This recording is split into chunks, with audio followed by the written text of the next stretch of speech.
It was supposed to be a quiet afternoon in the sleepy town of Ashwood, but the moment Emma Carter stepped into St. Mary's Chapel, she felt it.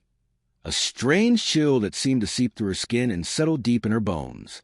The air inside was heavy with an unspoken tension, as if the walls themselves were holding their breath. She wasn't even sure why she had come.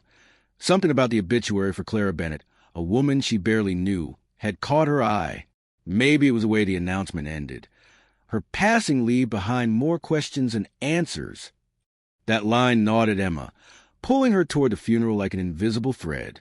The chapel was small, its wooden pews creaking under the weight of mourners who sat stiffly, their faces pale and drawn. A faint hum of whispers filled the space, broken only by the occasional sniffle or rustle of fabric. But then, without warning, the silence shattered. A sharp bark echoed through the room, startling everyone. Standing near the casket was Max, Clara's loyal German shepherd. His ears were perked, his body rigid, and his golden eyes fixed intently on the polish before him. He barked again, louder this time, his voice reverberating off the stone walls. People shifted uncomfortably in their seats, exchanging uneasy glances. What was Max trying to say? Was he mourning or warning them? Father Thomas, standing close to the altar, cleared his throat nervously. "Please," he said, raising a hand in a feeble attempt to calm the growing unease. "Let's not let this distract us from honoring Clara's memory." But his words fell flat. Even he couldn't hide the flicker of discomfort crossing his face. Emma leaned forward slightly, her curiosity piqued. There was something odd about the scene unfolding in front of her. Max wasn't just barking randomly. He seemed deliberate, almost desperate.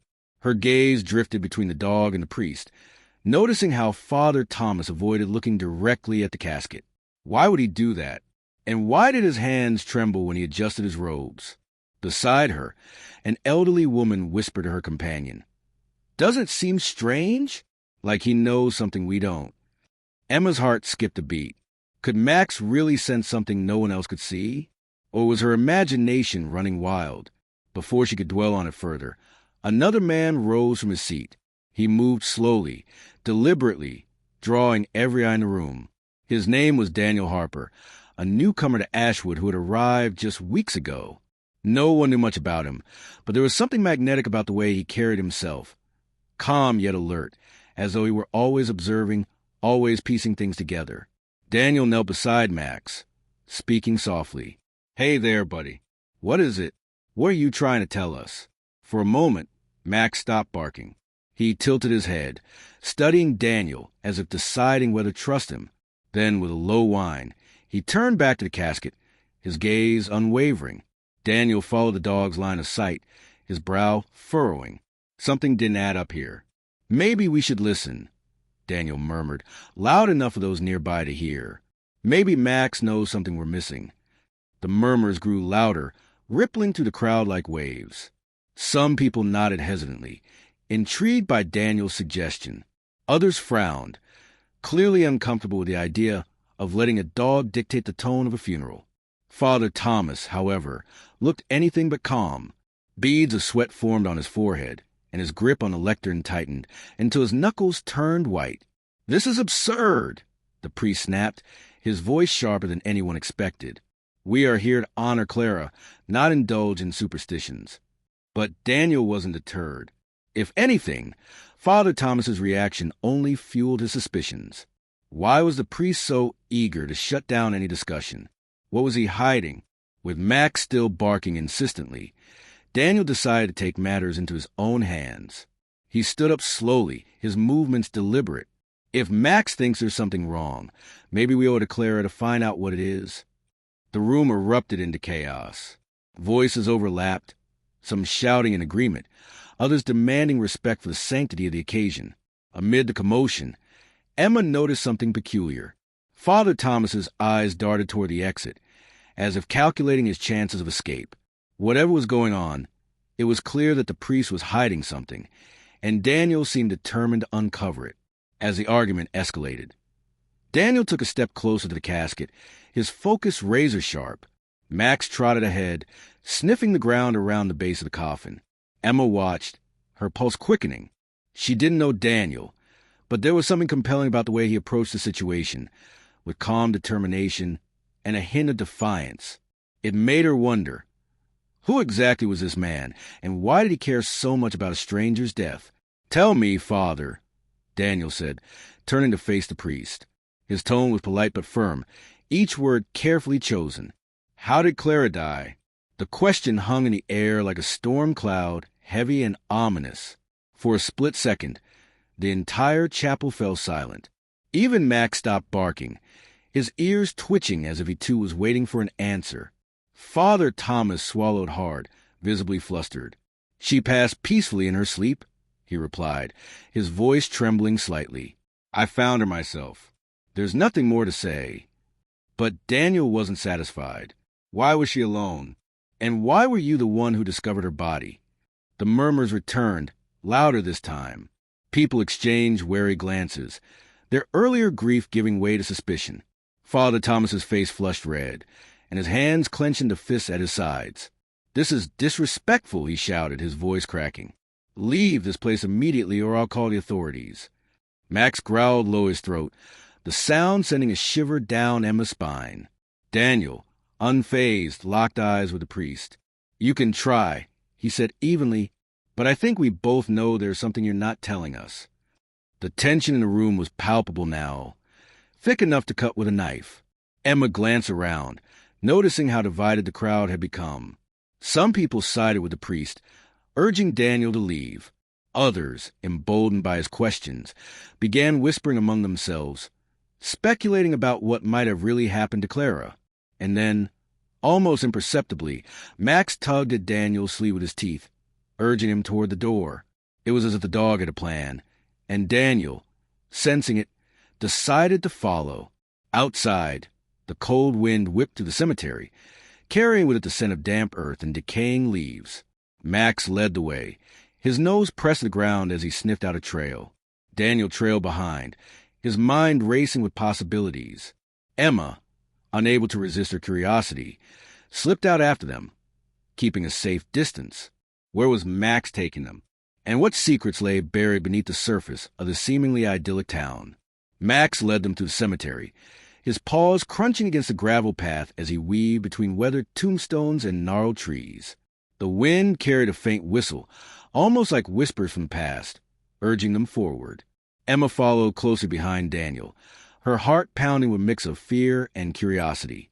What was Max trying to show them?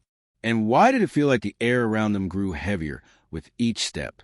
The dog stopped abruptly in front of an old mausoleum tucked away at the edge of the cemetery. Its stone facade was cracked and covered in moss, giving it an eerie, forgotten look.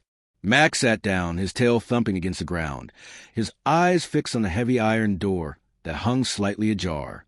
Daniel exchanged a glance with Emma. "This can't be a coincidence," he said quietly, his voice barely audible over the rustling leaves. "Something's here." Emma nodded, though her hands trembled as she clutched the strap of her bag tighter. "But what if we're not supposed to find it?"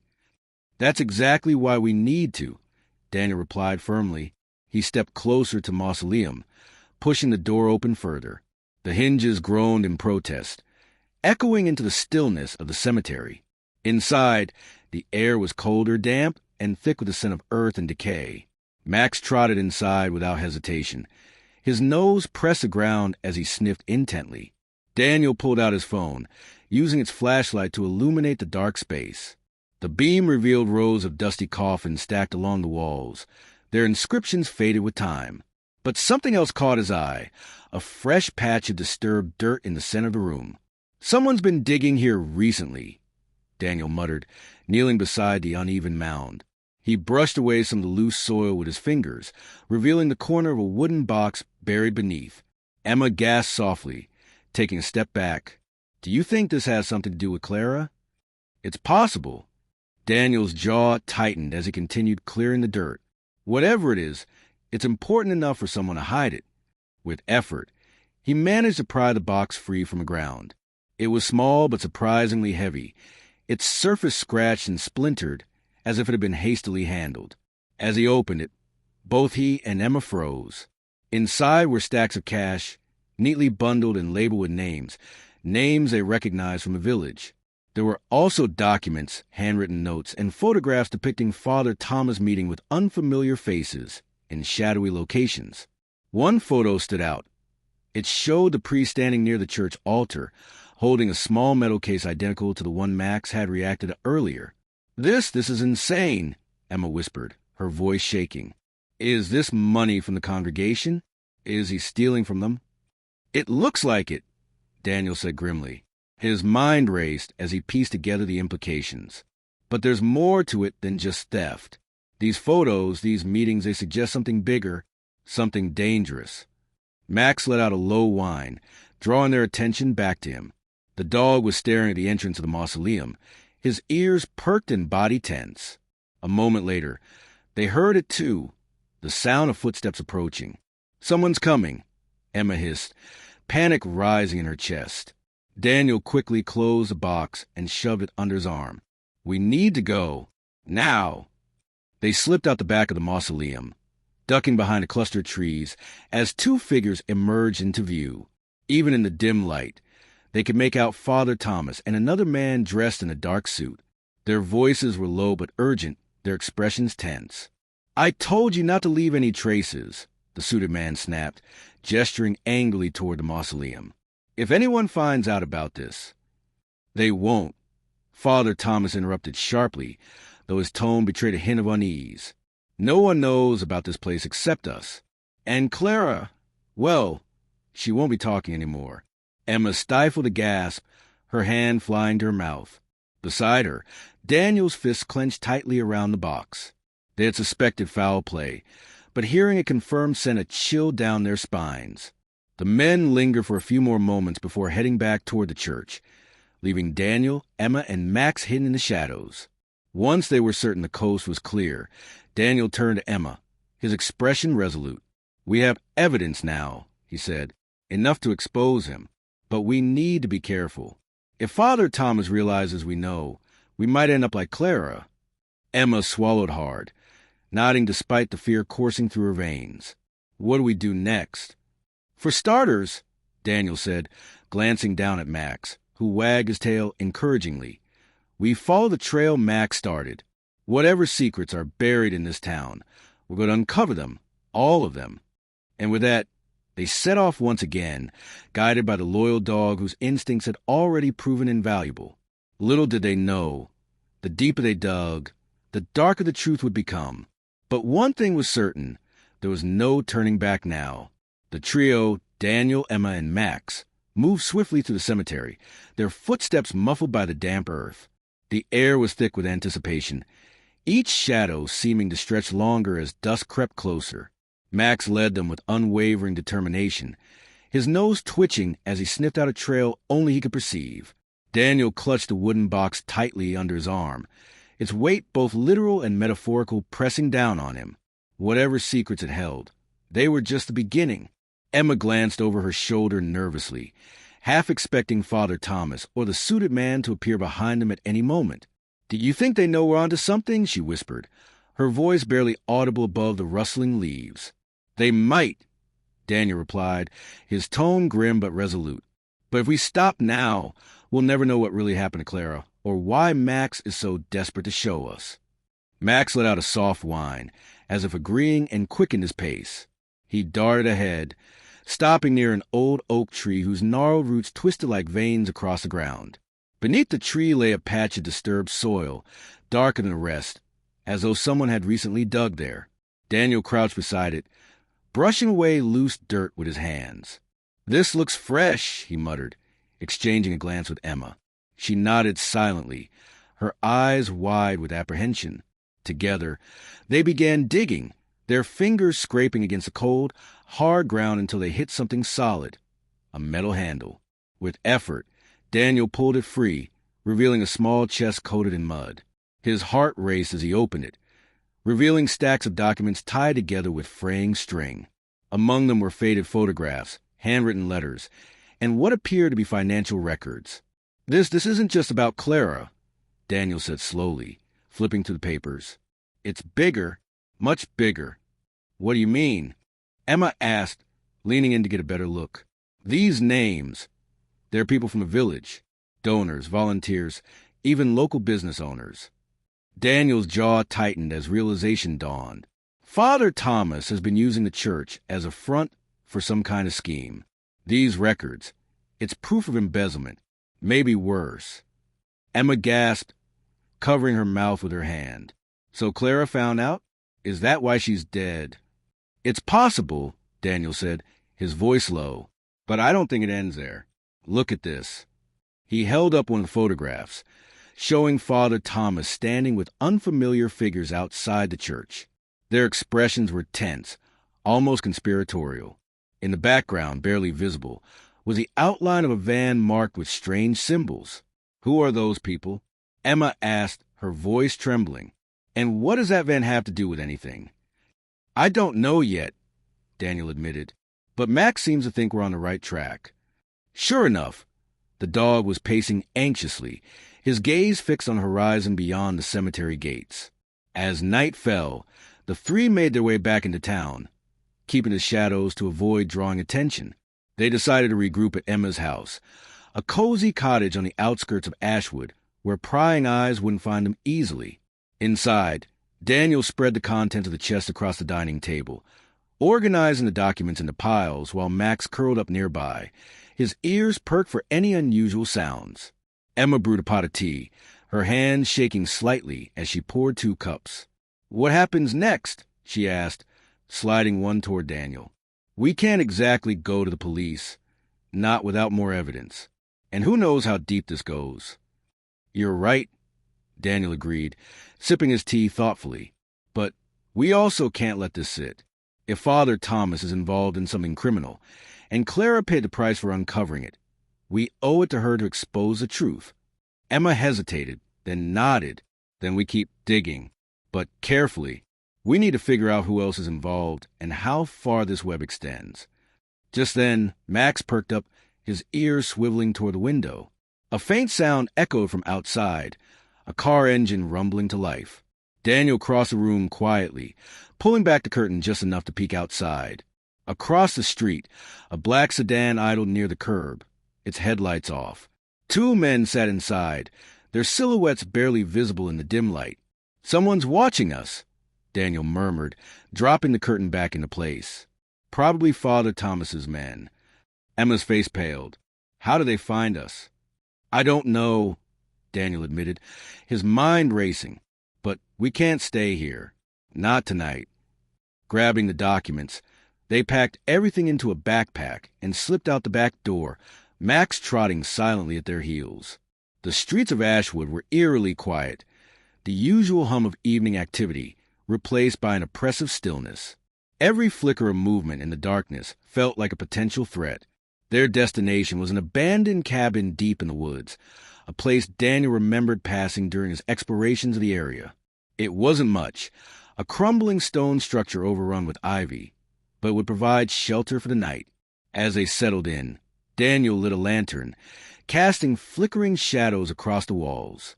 We need a plan, Emma said firmly, wrapping a blanket around her shoulders. We can't keep running forever. Agreed, Daniel replied, spreading out the documents again. But first, we need to understand exactly what we're dealing with. Let's focus on these letters. They might give us clues about who Father Thomas is working with. For hours, they pored over materials, piecing together fragments of information. One letter stood out, a hastily scrawled note addressed Clara, warning her to stay silent about what she discovered. The signature was smudged, but the words the others were repeated several times, accompanied by a crude sketch of the same symbol seen on the van. Max suddenly growled low in his throat, his body stiffening as he stared at the door. Outside, the wind howled through the trees, carrying with it the distant crunch of footsteps. They've found us, Daniel whispered, grabbing the backpack. We need to move. Now. With no time to waste, the trio fled into the forest, guided once again by Max's instincts. Behind them, the sound of pursuit grew louder, forcing them to push deeper into the wilderness. Little did they know, the answers they sought were hidden not far away, in a place few dared to venture. The trio, Daniel, Emma, and Max, continued to pursue the truth, guided by an unshakable determination to uncover the secrets buried beneath Ashwood's surface. The deeper they dug, the more sinister the revelations became. Father Thomas wasn't just embezzling funds. He had been orchestrating a network of exploitation that reached far beyond the village. Clara Bennett had discovered his crimes and paid the ultimate price for her bravery. But now, thanks to Max's instincts and Daniel and Emma's resolve, the darkness was finally brought into the light. As the villagers gathered in the church one final time, not for a funeral, but for justice, Daniel stood before them, holding the evidence that exposed Father Thomas's betrayal. The metal box filled with stolen money, the forged documents, and the photographs of secret meetings left no room for doubt. The man who had once symbolized faith and morality was revealed as a fraud, his actions driven by greed and corruption. Hannah's voice trembled as she addressed the crowd from her seat near the altar. "I didn't think anyone would believe me," she admitted, tears streaming down her face. But Max never gave up, and neither did you two. She looked at Daniel and Emma with gratitude shining in her eyes. "You risked everything to make sure the truth came out." Max sat proudly beside her, his tail wagging furiously, as if basking in the moment. The villagers erupted into applause, not just for Hannah's courage or Daniel and Emma's persistence, but for the loyal dog whose unwavering loyalty had sparked the chain of events leading to this day. Father Thomas was taken away in handcuffs, his downfall a stark reminder how power could corrupt even those entrusted with safeguarding others' trust. In the weeks that followed, the village began to heal. The community came together to rebuild, not just their church, but their sense of unity and purpose. Transparency replaced secrecy, and honesty became the cornerstone of their renewed bond. Daniel decided to stay in Ashwood, finding solace in the friendships he had formed during the investigation. He helped Hannah recover, offering support as she pieced her life back together. Emma, inspired by the experience, started organizing workshops to educate people about financial transparency and accountability within small communities. Together, they ensured that no one would ever have to endure what Clara and Hannah had suffered. Max, of course, became a local legend. Children adored him.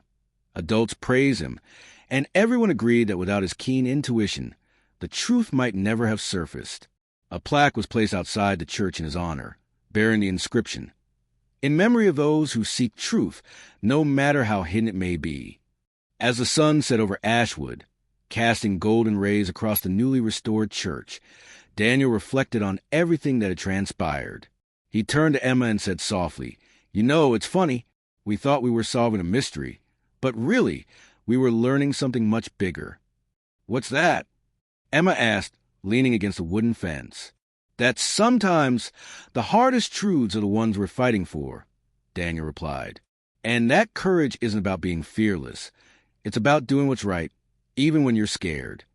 Emma nodded thoughtfully.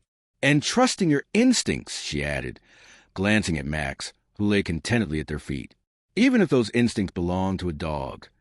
They shared a quiet laugh, the kind born of shared struggle and triumph. The lesson was clear. Integrity, perseverance, and trust in one another can overcome even the darkest shadows. It wasn't just about exposing lies. It was about choosing to live in the light,